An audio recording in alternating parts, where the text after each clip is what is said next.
సకల దేవతా గణాలకు అధిపతి విఘ్నేశ్వరుడు. ఏ కార్యక్రమాన్ని ప్రారంభించిన తొలి పూజ గణనాథుకే.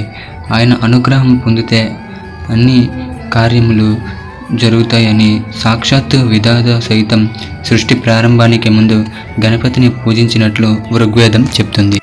మైథాలజీ ప్రకారం ఒకరోజు వినాయకుడు రకరకాల పిండి వంటలు ఉండ్రాళ్ళు తిని మరికొన్ని చేతిలో పట్టుకొని భక్తహాయంతో ఇంటికి చేరుకున్నాడు. తల్లిదండ్రులకు నమస్కరిద్దామని వంగడానికి ప్రయత్నించాడు.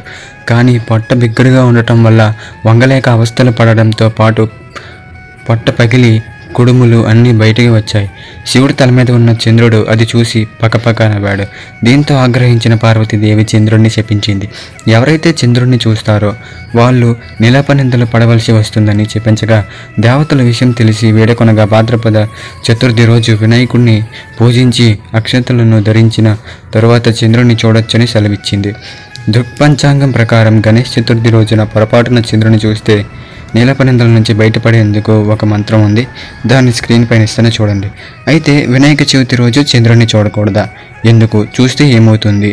దీని వెనుక ఉన్న సైంటిఫిక్ రీజన్ గురించి ఇప్పుడు మనం తెలుసుకుందాం. అదేంటంటే సాధారణంగా వినాయక చవితి చంద్రమాసంలోని 6 నెలల్లో జరుపుకుంటాం. అంటే ఆగస్ట్ లేదా సెప్టెంబర్లో ఈ పండుగ వస్తుంది.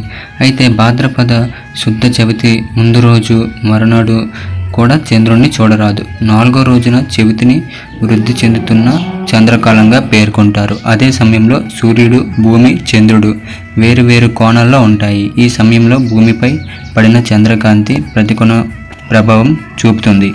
మానసిక ఆరోగ్యాన్ని సైతం ప్రభావితం చేస్తుంది. అందుకే ఈ రోజున చంద్రుడిని చూడరాదని పురాతన పెద్దలు పేర్కొన్నారు. దీన్ని ఒక మూఢనమ్మకంగా కొందరు పేర్కొంటారు. కానీ దీని వెనుక ఉన్న సైంటిఫిక్ రీజన్ మాత్రం ఇదే. ఫ్రెండ్స్, వినాయక చవితి వస్తే అదొక ఆనందం. వినాయక చవితి రోజు వీధులు ఎక్కడ చూసిన పందిర్లు, వినాయకుడి విగ్రహాలు సందడిగా చేస్తుంటారు. మీ వీధిలో ఎన్ని విగ్రహాలు ఉన్నాయి, ఎన్ని పందిర్లు ఉన్నాయి, అలానే మీ వీడియో గురించి మీ అభిప్రాయం ఏంటో కింద కామెంట్ చేయండి. లైక్ చేయండి, షేర్ చేయండి, కామెంట్ చేయండి, సబ్స్క్రైబ్ చేసుకోండి. Thank you for watching. జై గణేష.